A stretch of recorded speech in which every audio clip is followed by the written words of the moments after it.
Di sebuah gang kecil di tengah kota tua, berdiri sebuah barbershop sederhana bernama Cermin Senja. Cat dindingnya mulai pudar. Tulisan di kaca depannya sudah retak di sudut.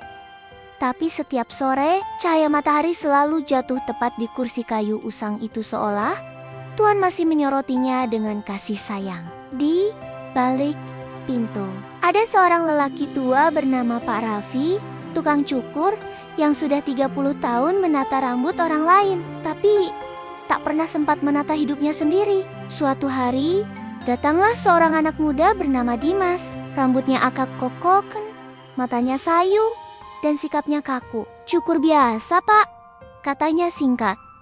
Pak Raffi tersenyum. "Kalau rambutmu acak, bisa dirapikan. Tapi kalau hatimu kusut, perlu waktu," ucapnya lembut sambil mulai menggerakkan gunting.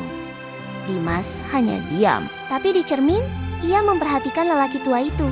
Tangan tuanya gemetar halus, tapi setiap potongannya penuh ketelitian. Ia seperti sedang menulis doa di udara. Sejak hari itu, Dimas jadi langganan tetap. Kadang datang seminggu sekali.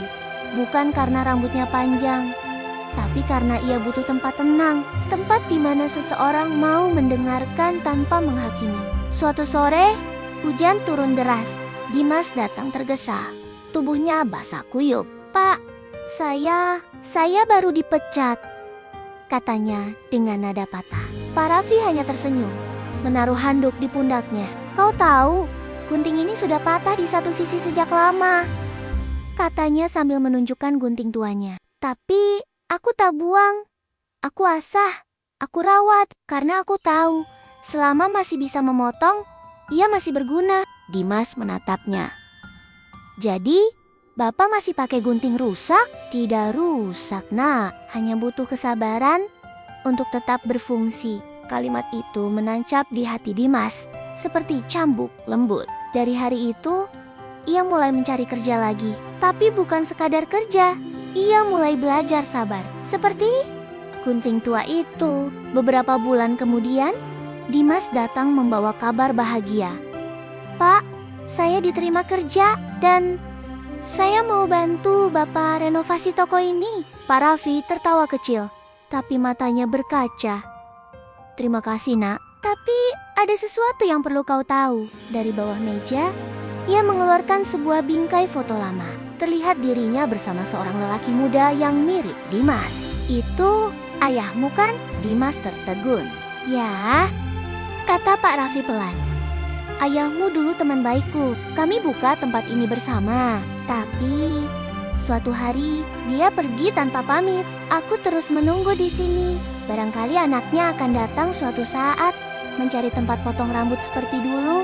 Dimas meneteskan air mata. Ia tak pernah tahu ayahnya punya sahabat sebaik itu. Sejak hari itu, hubungan mereka bukan lagi pelanggan dan tukang cukur, tapi seperti ayah dan anak yang lama berpisah. Musim berganti. Rambut Dimas kini sering dicukur gratis. Namun suatu pagi, saat toko masih tertutup, tetangga menemukan Pak Raffi duduk di kursi cukur, tersenyum dalam diam. Dengan gunting tua di tangannya, ia telah berpulang. Di atas meja, ada secarik surat. Tulisan tangannya bergetar tapi jelas. Untuk Dimas, hidup ini seperti mencukur rambut. Kadang kita harus menggunting bagian yang rusak agar yang baru bisa tumbuh dengan indah. Jangan takut kehilangan, Nak. Karena setiap potongan adalah awal baru. Dimas menatap kursi tua itu lama sekali. Ia menggenggam gunting warisan itu dan berbisik lirih. "Aku akan lanjutkan, Pak." Kini, di gang kecil yang sama, berdiri barbershop baru dengan papan nama yang bersih bertuliskan Cermin Senja oleh Dimas dan Raffi. Dan setiap kali gunting itu beradu, terdengar lembut seperti bisikan masa lalu, bahwa persahabatan sejati tak lekang oleh waktu, dan kasih seorang sahabat bisa menjadi warisan paling abadi.